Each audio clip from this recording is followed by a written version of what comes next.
நமக்கு ஒரு super power கிடைக்குது. நம்மள யாராவது கத்தியால குத்துனாலோ, இல்ல கடப்பாரைய வச்சு வயித்துலயே கிண்டுன்னு கிண்டுனா கூட, ஒரு பொட்டு கூட ரத்தம் வெளியில சிந்தாம, அந்த காயமும் சீக்கிரமாவே ஆறிப் போற மாதிரியான ஒரு சக்தி இருந்தா எப்படி இருக்கும்? ஆனா இங்க ஒருத்தருக்கு அப்பேற்பட்ட சக்தி இருந்துச்சுன்னு சொன்னா உங்களால நம்ப முடியுமா? மிரின் டாஜோ. நம்ம அவர தாஜோ அப்படின்னு சொல்லி வச்சுக்கலாம். இவரு 1912ல நெதர்லாந்துல பிறந்த ஒரு சாதாரண மனுஷன் தாங்க.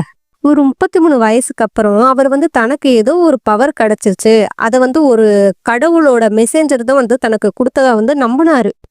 இந்த தாஜோ என்ன பண்ணியிருக்காருன்னா, கடவுள் குடுத்த பவர் ஏன்னா, தன்னுடைய உடம்புல எவ்வளோ பெரிய கத்தி குத்துனாலும் தனக்கு எதுவும் ஆகாது அப்படின்ற மாரி தான் நம்பிட்டு இருந்திருக்காரு. இது உண்மையாவே நடக்குமா என்னன்னு ப்ரூவ் பண்றதுக்காண்டி, அவராவே ஒரு எக்ஸ்பெரிமெண்ட்ல 1 மீட்டர் நீளமுள்ள ஒரு பெரிய கத்திய நெஞ்சிலேயே குத்திட்டு இருந்திருக்காரு. அது நெஞ்சில குத்தி பின்னாடி வரைக்கும் வெளியில வந்துட்டு இருந்திருக்கு.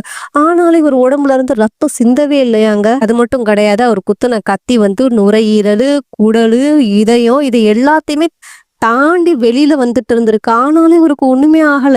ரத்தம் கூட வரல. எனக்கு வலியே இல்லைன்னு வேற சொல்லிட்டு இருந்திருக்காரு. சோ இந்த பவரையே இவர் என்ன பண்ணாருன்னா, தன்னுடைய தொழிலாவே மாத்திக்கிட்டாரு. ஒரு ஸ்டேஜ்ல செட் பண்ணி, தன்னுடைய உடம்புல கத்தி குத்துற மாதிரி மக்களுக்கு முன்னாடி பண்ணி காட்டினாரு. இதன் மூலமா இவருக்கு வசூலும் நிறையாவே வந்துச்சு. இத பார்த்த டாக்டர்ஸ்லாம் இத எங்களால நம்பவே முடியல. அது எப்படி இவ்வளவு பெரிய கத்தி குத்தி உங்களுக்கு எதுவுமே ஆகல அப்படின்ற மாதிரி கேட்டிருக்காங்க.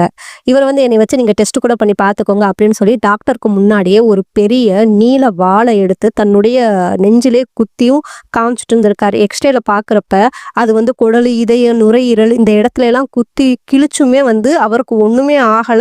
அதுக்கு மேல அவருக்கு வலி கூட ஏற்படல, ரத்தம் கூட சிந்தல. இத பார்த்த டாக்டர்ஸ்க்கே ஒண்ணுமே புரியலைங்க. இது எப்படி பாசிபிளா இருக்க முடியும் அப்படின்ற மாதிரிதான் அவங்களும் நினைச்சாங்க.